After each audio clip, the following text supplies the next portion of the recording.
lo que es la clase de neurología correspondiente al tema de cefalea, enfoque clínico.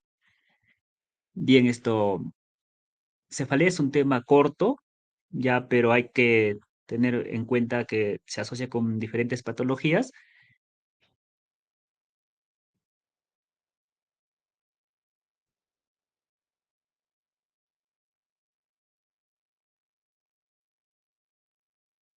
Muy bien,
ya. Bien, cefalea, como vemos, cefalea es un síntoma, ¿ya? La cefalea es un síntoma que se corresponde con el dolor de cabeza de cualquier tipo, y que por lo general, tiene una recurrencia en la mayoría de pacientes.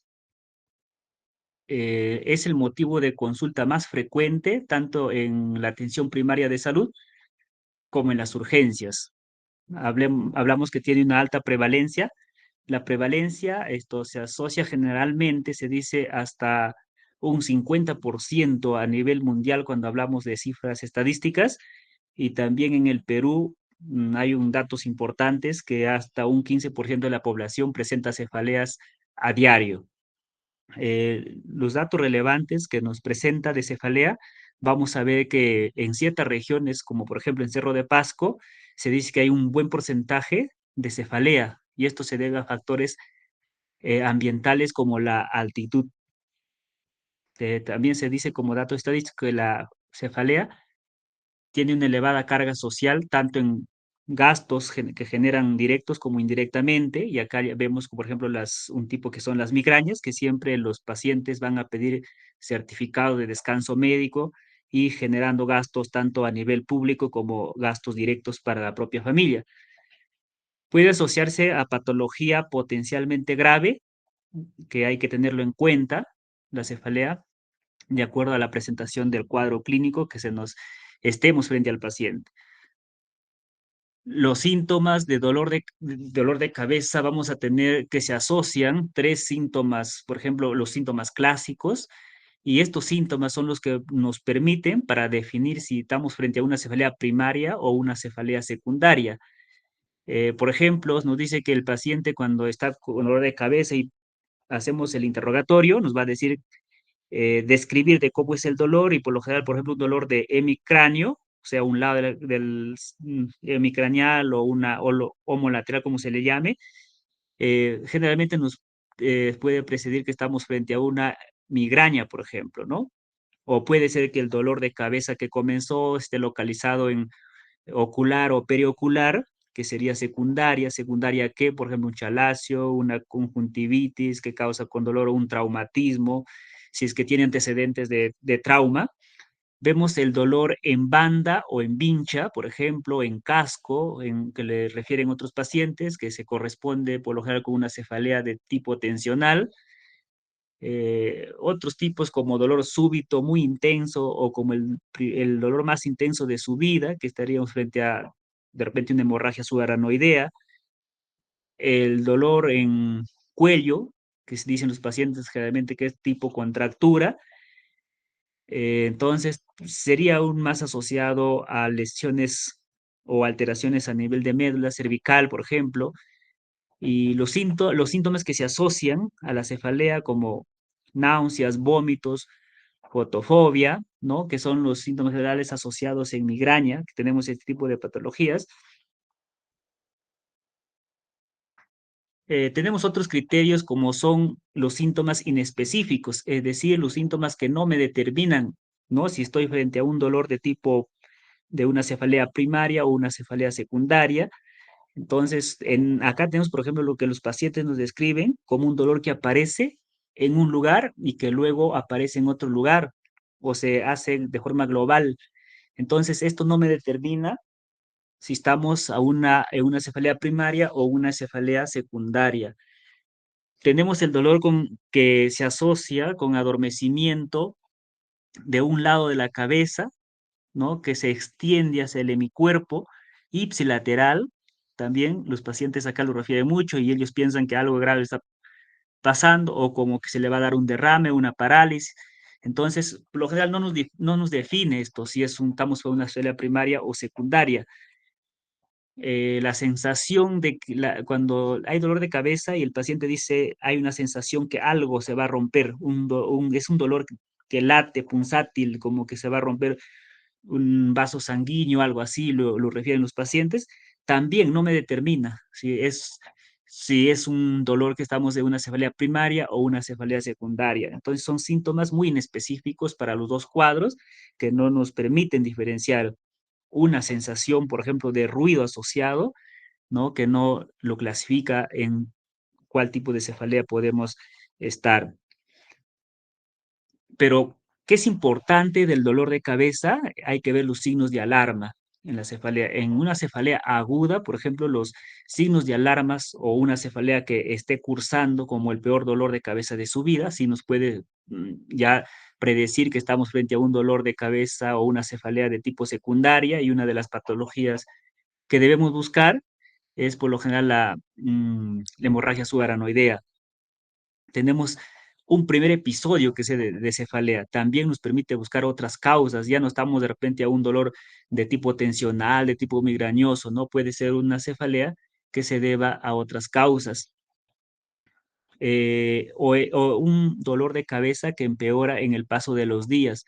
O sea, un dolor de cabeza que empezó, digamos, de un dolor leve, un moderado o que está haciéndose severo en el transcurso de los días, nos está también haciendo pensar en otro tipo ya de patología, como tumores, ¿no? Depende de la edad del paciente, o neurocisticercosis, de dependencia de qué más estemos buscando, las características que cumpla para ciertas enfermedades.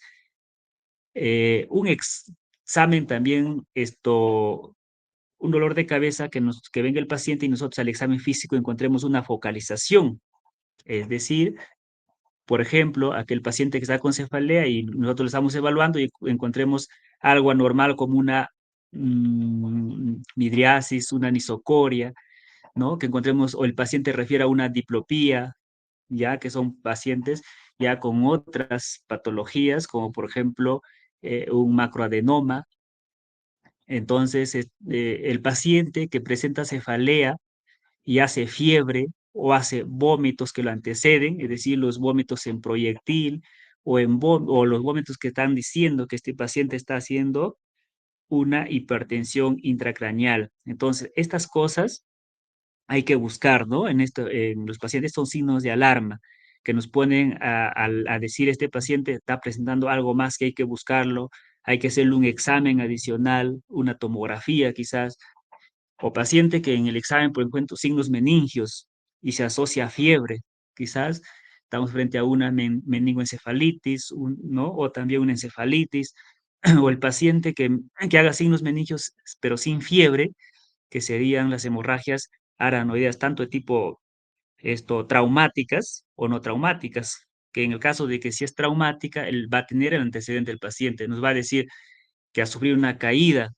Entonces, pero si no tiene el antecedente de caída, puede ser espontánea, puede ser una ruptura de un aneurisma cerebral.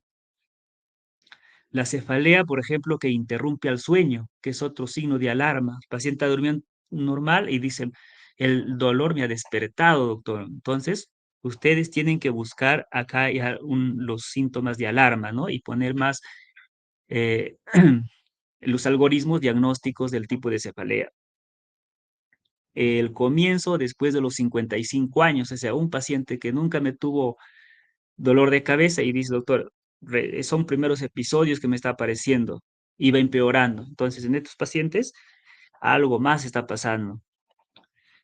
Ya, la cefalea en inmunosuprimidos. Aquí hay que tener en cuenta que, porque es un signo de alarma, ya que estos pacientes, al hacer cefaleas y por su condición de inmunosuprimidos, por ejemplo, vemos pacientes que tienen VIH y hacen cefaleas, entonces hay que buscar, ¿no? Porque pueden asociarse a procesos infecciosos por su condición y hay que buscar en estos pacientes, no hay que dejar pasar de alto estas patologías o este tipo de dolor de cabeza o este simple dolor de cabeza como a veces le vemos, no, es una cefalea simple, es un dolor que no pasa nada, no. Entonces, si tiene las condiciones de un paciente, estamos frente a un paciente inmunosuprimido, hay que buscar un poco más.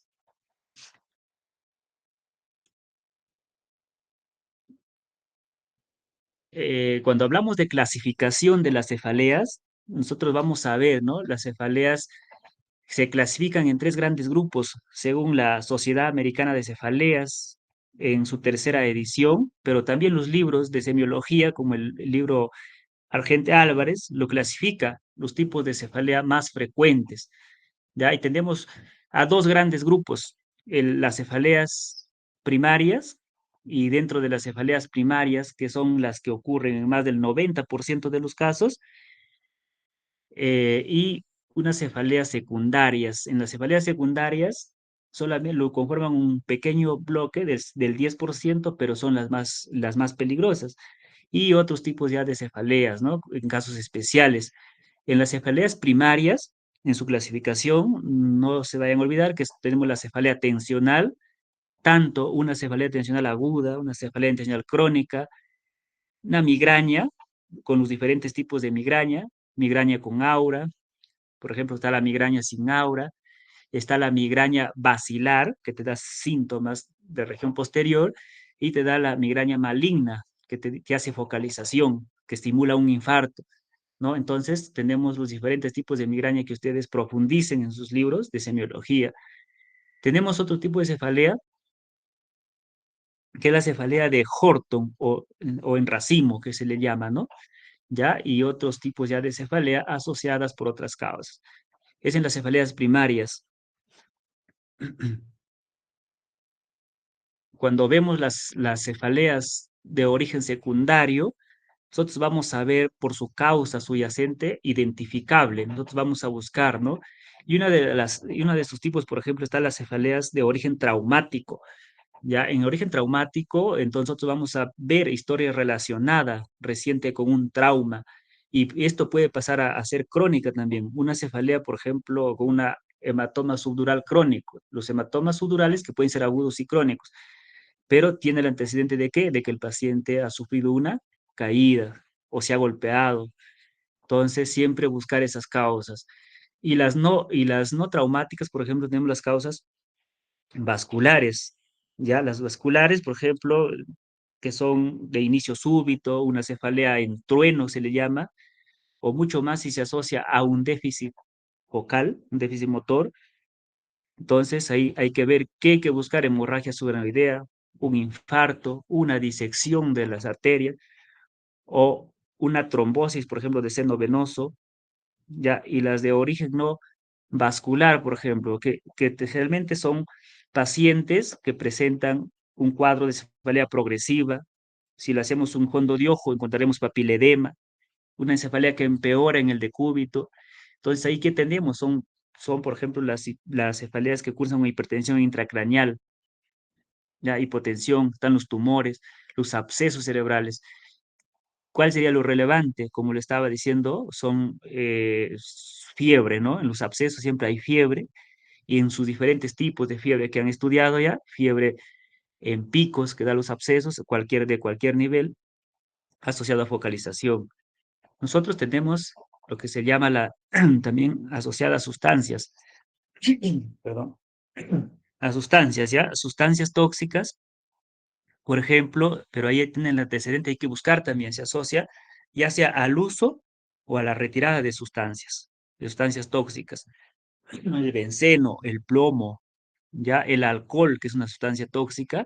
Por ejemplo, esos pacientes que son consumidores de dichas sustancias nos van a referir, ¿no? El antecedente, ingiriendo bebidas alcohólicas y hoy o 2 días después estoy con una cefalea intensa, con un dolor. Entonces, estas cosas nos hacen pensar ¿no? Nos hacen buscar las causas.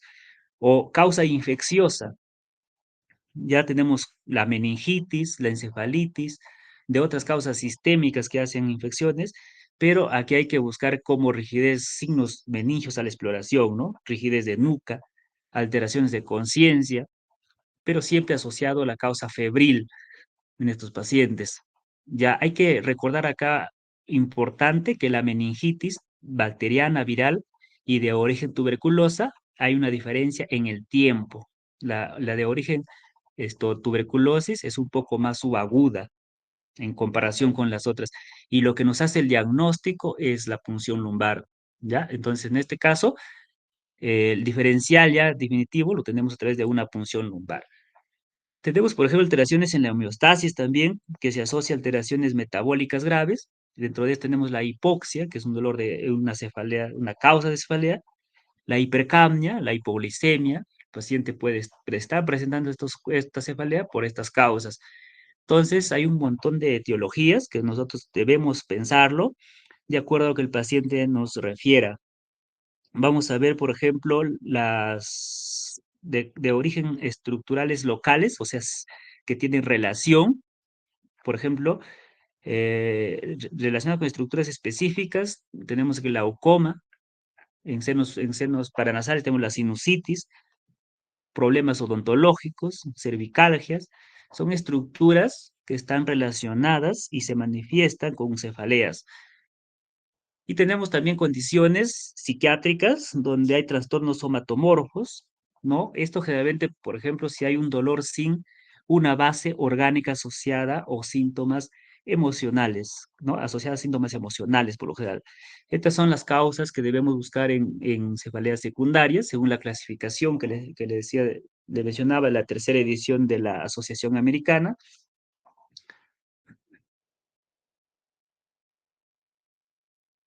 Para hablar de los mecanismos fisiopatológicos, un poquito de su fisiopatología, de cómo se produce, hay que ver, ¿no? ¿Qué estructuras es lo que duelen y qué no duele? Se dice que lo que no duele es el cerebro, ¿ya? Y lo que duele son estructuras, por ejemplo, la piel, el cuero cabelludo, el tejido celular subcutáneo, ¿por qué? Porque tienen receptores, ¿no? De las arterias meningias, los senos de la dura madre, la hoz del cerebelo, segmentos proximales y grandes arterias y vasos. Son estructuras que están relacionadas al dolor. En los, en los mecanismos fisiopatológicos hay que, en cualquier tipo de cefalea, generalmente más lo explica de la migraña y lo que es de las cefaleas tensional, vamos a tener eventos fisiopatológicos que se producen. Tanto vamos a ver la dilatación, la inflamación y la tracción. ¿Ya? Por ejemplo, pero hay que ver que acá en la fisiopatología ya está bien definido áreas o grupos neuronales bien descritos, que son el núcleo dorsal del RAFE, ¿ya? Y el cerulo locus. ¿Qué es lo que pasa? Estas estructuras que son neuronas, que están en el tronco encefálico, en el mesencéfalo, tenemos por ejemplo, en el núcleo dorsal del RAFE tenemos que, tenemos que tiene fibras inhibitorias que se van hacia la región medular, pero también tenemos otras fibras que se van hacia el quinto par, ¿no? El trigémino, y se asocia con el dolor y lo especifica especialmente que el núcleo dorsal del RAFE es el que libera, o sí, lo que libera la serotonina, ¿ya? Cuando libera la serotonina que es un mediador, entonces lo que va a hacer, ¿qué es lo que va a hacer? ¿Cómo se relaciona con el dolor? O sea, normalmente la serotonina se une a sus receptores que están en los vasos sanguíneos, en el 5-HTD1, que son receptores y cuyas funciones que va a cumplir son inhibición de la transmisión del dolor, ¿ya? Va a regular el tono vascular y va a bloquear la liberación de, de sustancias como la CGRP, ¿no? Estas, no sé si en el gráfico lo visualizan, esta partita acá en los puntitos, el verde, el azul, y estos son neuropéptidos, ¿ya? Son neuropéptidos. El CGRP, por ejemplo, es el péptido relacionado al gen de la calcitonina, ¿ya? Tenemos a la sustancia P y a la neuroquinina. ¿Qué es lo que pasa? ¿Qué hacen estos péptidos? Lo que pasa es que estos péptidos que son liberados normalmente, estos en cantidades normales, pero cuando, por ejemplo, la serotonina baja, ya lo que hace es que aumente estas sustancias. Y estas sustancias es lo que van a producir el óxido nítrico, ¿ya? Y el óxido nítrico lo que lleva es hacer una vasodilatación. Entonces, al hacer vasodilatación, aumenta también la sustancia P a los mecanismos de la inflamación, ¿ya? Y estos mecanismos de la inflamación tienen que ver con el glutamato, ¿ya? El glutamato. ¿Qué hace el glutamato? El glutamato es un neurotransmisor, es decir, que transmite las señales de neurona a neurona. Y lo que termina su función principal, lo que va a hacer es lo que va a producir la amplificación del dolor, ya el glutamato, ya relacionado más con el calcio y todo, ¿no? Es por una parte, es en el núcleo dorsal del RAFE, pero tenemos también otra estructura que está en el tronco encefálico y es el locus ceruleus. ¿Ya? ¿Qué hace esto? Es lo que va a hacer liberar la noradrenalina. Cuando se libera la noradrenalina, estos van a actuar también sus receptores o activando, como son, por ejemplo, los receptores alfa 2 adrenérgicos, que son los que inhiben el dolor, ¿ya? Y tienen que ver con la inhibición del glutamato. Entonces, como vimos, su función principal del glutamato, que son el intercomunicador, neurotransmisor de neurona a neurona, entonces interviene en el dolor. Entonces, son los mecanismos que ya son más o menos claros de cómo se desarrolla el dolor. ¿Ya? Y de ahí, de esos mismos mecanismos, está relacionado el tratamiento que vamos a ver. ¿Ya? Los triptanes, por ejemplo, en la migraña. ¿Por qué? Porque actúan en esos receptores. Entonces, eso es más que todo un poco la fisiopatología de cómo se va produciendo en los eventos en la cefalea. Ahora vamos a ver algunas cefaleas, por ejemplo, los cuadros que hemos visto en la primera parte, que son la cefalea primaria, ¿no? La cefalea primaria y uno de los más, digamos, frecuentes es la cefalea tensional. La cefalea tensional, como su nombre lo dice, tiene una evolución lenta con oscilaciones en la intensidad y es de tipo opresivo, en banda, en casco lo refieren, ya que puede ser episódica o puede ser también crónica. No se acompaña, perdón, no se acompaña de fobias, náuseas y pulsaciones. Esto más se ve en la migraña, ¿ya? Entonces no se acompaña de esos síntomas. No hay aura, no hay lagrimeo, alteraciones sensitivas, no suele limitar las actividades diarias de los pacientes, ¿no? Por lo general le duele la cabeza, el paciente está trabajando, se toma un analgésico y sigue trabajando. Se asocia, por ejemplo, a conflictos emocionales y a depresión. Cualquier estrés que le estén desencadenando este cuadro, ¿no? El paciente. Siempre encontramos de fondo en el interrogatorio un desencadenante, un factor. Entonces, ¿cómo preguntamos nosotros? Cuando hacemos el interrogatorio, ¿no? Que vemos la señal tensional y los mecanismos acá fisiopatológicos son más la tensión de los músculos, ¿Ya? Tenemos, ¿cuándo ha empezado el dolor? Entonces el paciente nos va a decir, no, doctor, hace días que me está doliendo. Ah, ya, ¿y cómo lo describes? Va a ser continuo, un dolor continuo, en banda, opresivo. ¿Cómo se ha iniciado el dolor? Hay un factor, como le digo, que le desencadene, o sea, una emoción, un estrés, una sustancia tóxica, algo así. ¿Hay algo que lo agrave o alivie? Bueno, los analgésicos sí lo alivian, ¿no? Otros síntomas asociados no presenta, ¿ya? Entonces la cefalea tensional. Entonces, ¿qué hacemos? En la fase aguda le daremos analgésicos, AINES, ¿no? Puede ser una aspirina, puede ser un paracetamol, un ibuprofeno, o sea, cualquier analgésico que regula en una cefalea aguda. Queremos hacer prevención en estos pacientes. ¿Cuándo? Cuando el paciente presenta o refiere síntomas de 3, 4 episodios en el mes, ¿ya? O sea, cuando hay más de 4 episodios ya de cefaleas tensionales, ahí podemos dar tratamiento preventivo. Y esto se da con, por ejemplo, amitriptilina, un antidepresivo tricíclico, ¿no? De 30 a 75 miligramos al día, una mirtazapina o clomipramida. O sea, son tratamientos ya preventivos no se da cualquier tipo de cefalea, sino son a las cefaleas tensionales que tienen esto, se hacerse crónicas y son frecuentes episodios en el mes. A esos pacientes se le vamos a dar un tratamiento preventivo. La otra cefalea de primaria, que es frecuente, es la migraña. Y este tipo de dolor, por ejemplo, en los pacientes lo refieren como una cefalea punzátil e intensa, como que late, dicen en el cerebro, ¿no? Pero tiene una localización unilateral, ya unilateral, hemicranial, así lo refieren. No me duele un lado de la cabeza, doctor. Y la duración, por lo general, son de 4 a 72 horas, ¿ya? Mínimo de 4 horas a 72 horas, 3 días. Se agrava con cualquier tipo de movimientos, de factores enganches como la luz, tienen fotofobia.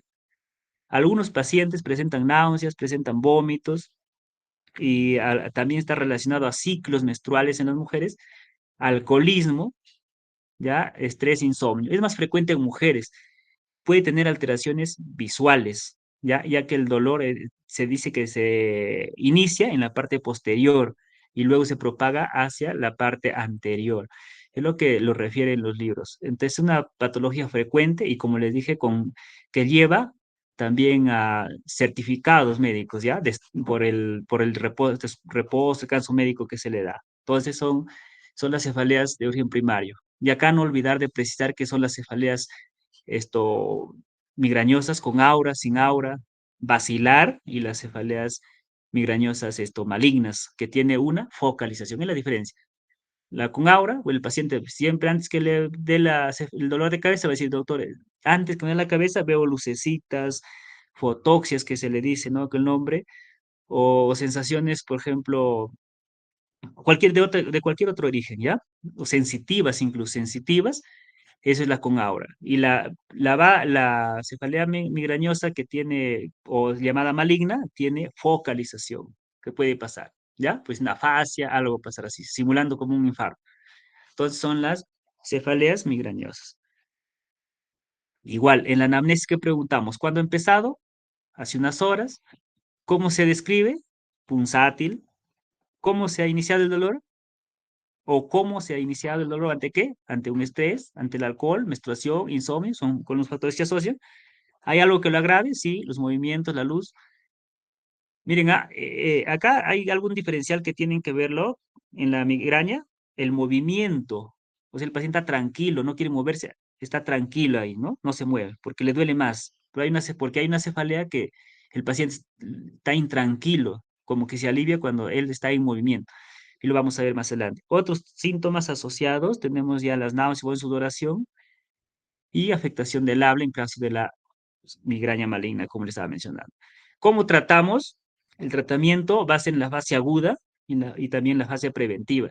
En la fase aguda, con AINES, diclofenaco, naproxeno, que por lo general a veces no remiten, no pasa nada con estos analgésicos, dicen los pacientes, que no le pasa nada, se va la vía endovenosa y se combina 2, 3 medicamentos, pero responde muy bien a los triptanes, ¿ya? Al sumatriptano, vía oral. ¿Y por qué vimos que el sumatriptano? Porque vimos en el mecanismo fisiopatológico que vimos la serotonina tenía que ver, ¿no? Entonces, el sumatriptano son agonistas agonistas selectivos de la serotonina, son agonistas, ¿ya? Entonces, por eso que responden muy bien al tratamiento con los sumatriptano. En el tratamiento preventivo, nosotros vamos a ver los beta bloqueadores, propranolol, de 40 a 120 miligramos cada 12 horas. Tricíclicos también como la amitriptilina y antiepilépticos como el topiramato, el valproato de sodio. Estos son los tratamientos que generalmente se recomienda administrar a pacientes en la fase preventiva.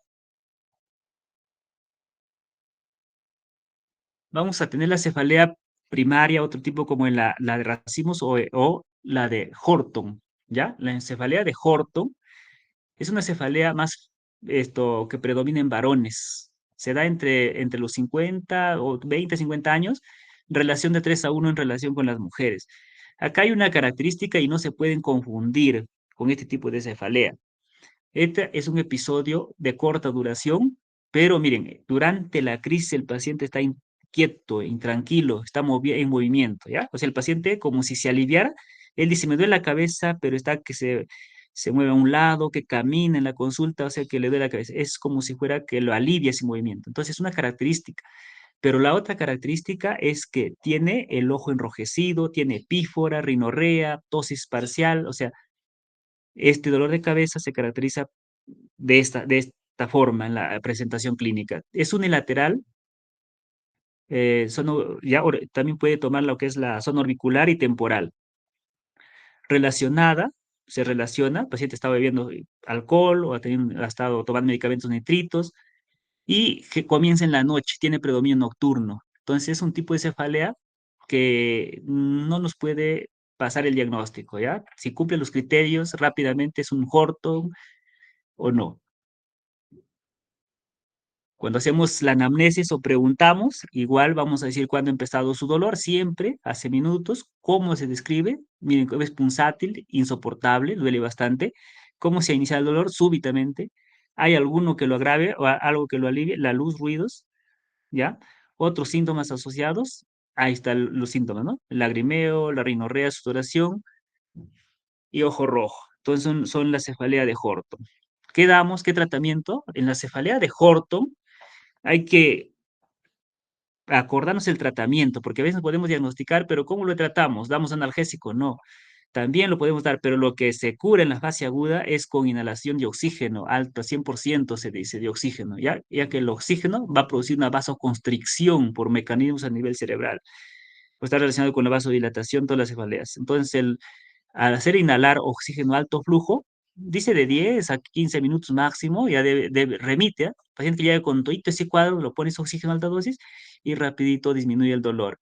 Pero aparte, ya bueno, lo podemos dar analgésicos, ¿no? Y en el preventivo está la prednisona de 1 miligramo por kilo día por 5 días o verapamilo, ¿ya? Entonces son esos tratamientos recomendados en cefalea. Tenemos las cefaleas ya secundarias, algunos ejemplos, como por ejemplo la meningitis o meningoencefalitis, que es una cefalea aguda, pero va a estar asociada a rigidez de nuca y fiebre, ¿no? Obligatoriamente le vamos a pedir una tomografía cerebral para antes de hacer la punción lumbar, para que no haya signos de hipertensión endocraniana y haga una complicación post esto, punción lumbar, ¿no? El diagnóstico diferencial lo que nos va a hacer es con la punción lumbar. En la clínica nosotros vamos a explorar los signos meningios, ¿ya? Vamos a buscar en estos pacientes este tipo de hallazgos clínicos. Tenemos también a la hemorragia intracraneal y a la cefalea aguda, que se asocia a rigidez nuca, pero sin fiebre, ojo, sin fiebre. Ya acabamos de ver una cefalea también bastante intensa. El paciente puede presentar asociada a vómitos en proyectil, en escopetazo, como se le quiera llamar. Ojo, pero no se quiere decir que todos los pacientes que hagan cefalea primero vomiten, no, no, no, algunos no se cumplen. Tienen la cefalea intensa y rigidez, no han vomitado, a lo mejor, ¿no? No, no todos presentan los clásicos síntomas.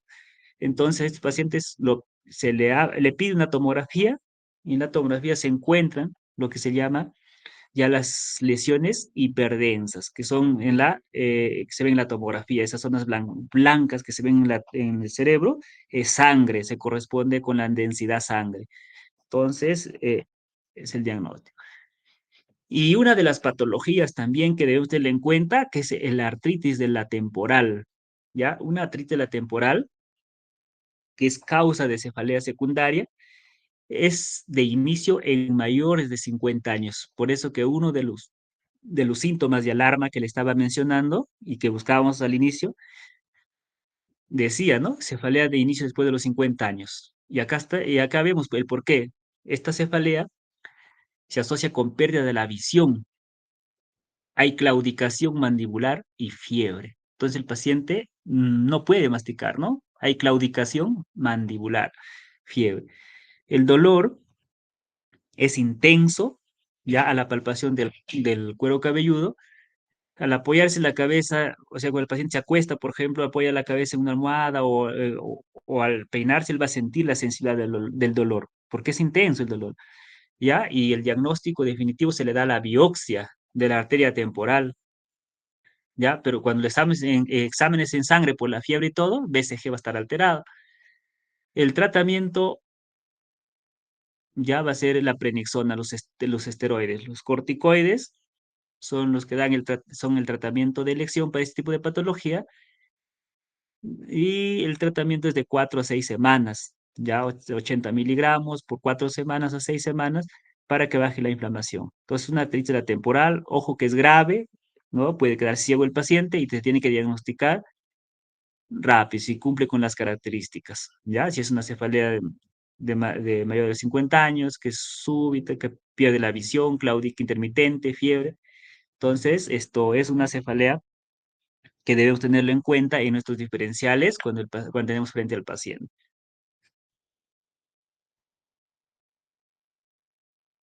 Bien, ese es lo que respecta a cefalea, un tema corto, pero tienen que profundizar más en sus libros, ¿ya? De base. No sé si se escuchó alguna pregunta, algún comentario, opinión.